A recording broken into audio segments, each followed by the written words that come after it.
Alberta's oil reserves play an important role in the Canadian and global economy, supplying stable, reliable energy to the world.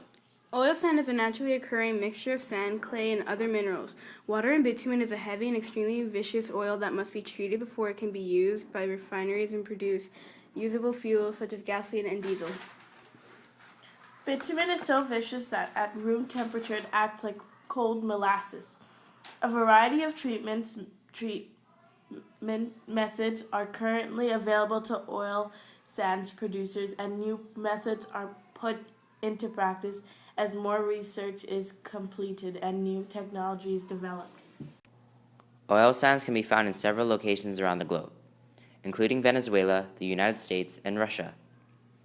The Athabasca deposit in Alberta is the second largest next to Saudi Arabia. Oil sands do not flow like crude oil. It must be mined or heated underground before it can be processed. Oil sand companies recover bitumen through surface mining and steam injection technologies. And from there, it's upgraded into refinery-ready crude oil products. In situ. Using techniques that are similar to oil production, companies inject steam into the supply to heat the bitumen so it can be pumped to the surface. Surface mining. Companies use large trucks and shovels to extract the oil sands. Only 20% of all oil sands are close enough to the surface to be mined. The restoration process begins as soon as mining operations are complete. Hot water is used to separate the bitumen from the sands. This step is called extraction and is not required for in situ bitumen. Buy it, use it, break it, fix it, trash it, change it, melt, upgrade it, charge it, point it, zoom it, press it, snap it. A derrick is a lifting device composed by one pillar or pole which is hung freely at the bottom. It is usually controlled by 4 lines powered by motors so that the pole that is hanging can move in 4 directions. A line runs up it and over its top with a hook on the end like a crane. Okay. One kind of derrick is used over oil wells and other drilled holes. This is generally called an oil derrick. It's a multiple set of machines designed for the best efficiency, safety, and low cost. The main part is the common derrick tower, which is used for lifting and positioning the drilling bit and piping above the wellhead. As the drill goes deeper into the ground, new piping has to be added to the top of the drill to keep both the connection between drill bit and turning system in place. It creates a filler to keep the hole from caving in somewhere halfway between the drill bit and the surface, and to create a passage for drilling mud, which is needed to cool down the drill and used for pumping out rock debris created by the drilling. Too much pressure can break the drilling bit, and too low a pressure will increase costs by extend drilling time. Because of all these different demands done under high costs and time pressures in almost any weather, climate, and any place in the world, combined with the fact that the purpose is to find flammable or explosive fossil fuels, oil drilling is a complex and dangerous business. The people who do this hard work to do so under dangerous conditions and often in considerable isolation. Due to chances of failure, there are tons of safety procedures and regulations. Officials must check before digging.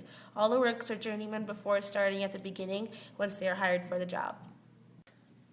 When drilling for oil, a geologist chooses a site believed to contain an oil reserve. The rig is assembled over the spot and a tiny hole is drilled to start the well. The drill itself is a large bit attached to the length of pipe. Drilling begins while pumping a lubricant through the pipe to clear out the hole. If a reserve is hit, a production pipe is placed in the hole to extract the oil. Overall, derricks are just a machine used to help us in a variety of ways. Could you imagine not having derricks?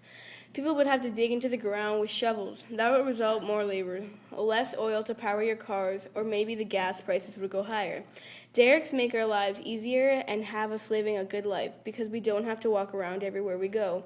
And we have the option of using a car, chewing gum, which is all made from oil sands, which is got from the derricks.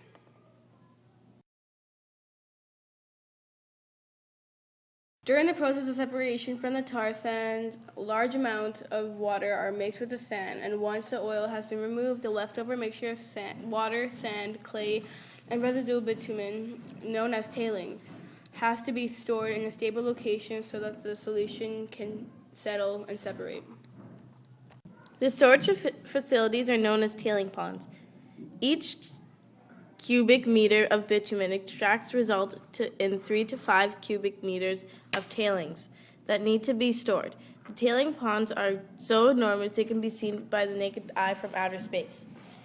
There are tons of animals and people being affected by the oil sands. Ecosystems are destroyed due to the fact that the trees and the soil/ground are being removed, so mining and the process of making the oil is good to go.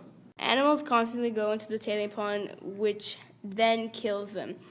Not to mention the fact that the ponds are leaking into the groundwater in the area in the Athabasca River. I feel that animals should have a right to live just like we do. The Mickey Sioux tribe that lives near the Athabascan River in Fort Chippewan have also been affected by the chemicals going into their drinking water. The oil sands are increasing cancer rates. Oil sands are the most destructive project on Earth. It's a non-renewable resource that provides dirty energy. Obviously, we can't just shut everything down if we could. We need to find a reliable, renewable resource for energy. The economy would be affected dramatically, so the only way to do this is to research on different sources of energy, compare their effectiveness, find a reliable source, and then slowly transition to the new source of energy. We would need a lot of patience and participation from the community.